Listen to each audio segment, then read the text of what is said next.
10 family members froze to death in the scorching summer heat. A man approached one of the girls, lifted her head, and discovered her skin remained soft and elastic. She hadn't frozen to death. Instead, the sudden blizzard had caused snow to sweep across Argentina at a staggering 48 degrees Celsius. Everyone died instantly upon contact with the snow. While cars, phones, and all electronic devices lost power, only a few indoors survived. They gradually uncovered the terrifying truth behind the snowstorm. 5 old friends gathered to play cards. Just as they were enjoying themselves, the power suddenly went out. Strangely, everyone's phones shut down instantly. At the same moment, the hostess rushed downstairs in a panic. She told her husband Tom she'd seen through the window that their neighbor had collapsed on the street. Tom glanced out the window and guessed it was a heart attack, but as he prepared to open the door to help, a loud crash erupted outside. A car had crashed. The driver's arm hung limply out the window, seemingly unconscious. Then they saw heavy snow falling outside, but it was summer, with temperatures soaring to 48 degrees. Just as everyone was feeling bewildered, the white-haired elder mentioned recent news reports about a fire at a power plant. This snow-like substance might be asbestos. The hostess nervously stopped her husband, saying the neighbor might have inhaled asbestos and been poisoned. She urged Tom not to go outside.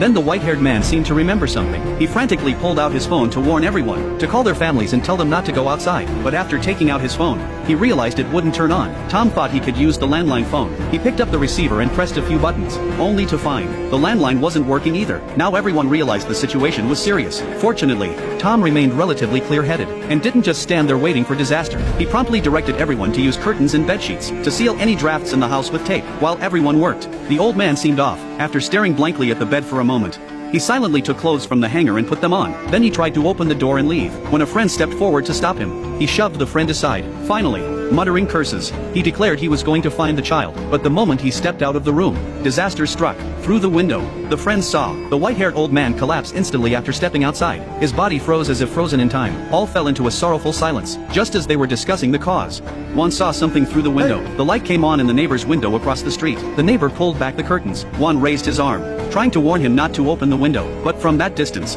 the neighbor couldn't possibly hear him. So Tom held the oil lamp up to the window, waving it back and forth as a warning. But the neighbor seemed to think Tom wanted something, and opened the window. In a split second, he froze against the window pane. His wife rushed over to check and also froze at the window. This scene left Juan feeling uneasy. His wife always got up early to run, so he had to warn her before dawn. Juan put on an old mask. Then he nervously stepped outside. To his surprise, he found himself unharmed. It seemed the mask and clothes had indeed worked. Only when his feet touched the white expanse did he realize it wasn't asbestos at all. It was snow. Passing the body of a fallen friend, he paused for a silent moment of mourning before bidding farewell to his friend at the window. Along the way, he saw many dead bodies strewn across the streets. The city now resembled a post-apocalyptic wasteland, a city of the dead. Yet as he walked, he heard someone whistling. He cautiously glanced behind him but saw nothing. Only when the whistle sounded again did he notice. It was the aluminum ladder of an electrical repair box. The wind caused it to scrape against the utility pole, producing a similar whistling sound. After the false alarm, he continued on his way. But minutes later, the snow fell heavier, and the whistle became distinct once more. He turned to look behind him again,